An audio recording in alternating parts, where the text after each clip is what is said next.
Нигез йортта утлар сөнгән. Тәрәзәдә ятимлекнең шәүлә күләгәсе. Саубуллашу. Күңел кышып йолый нигез йортның юан бүрәнәсен.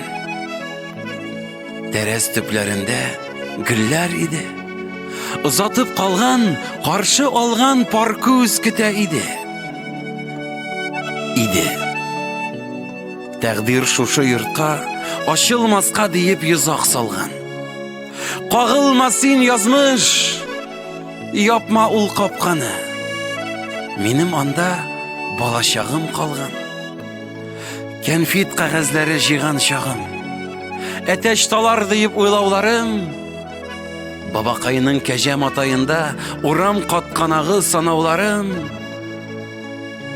Әбекәйнең тавыкларга пешкән бәрәңгесен ашап йөргән чаклар минем әле йылый белмәгән чак.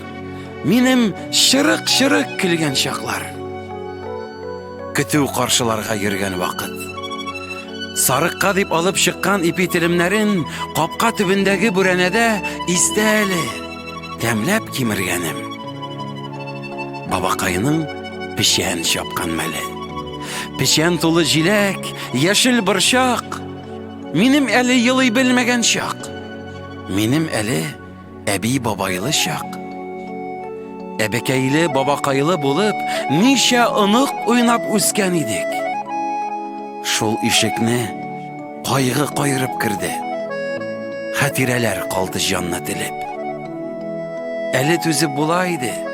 Бабакайсыз иде, әбекәй бар иде. Бер ел элек капка ябылганда борылып карыйм. Тәрәзәдән әбекәем карый кебек. Бикле капка, ятим тәрәзәләр, бу тилмерү шашып сагынудан.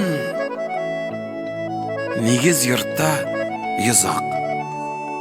Гомер китабымның бу битләре мәңге ябылдылар.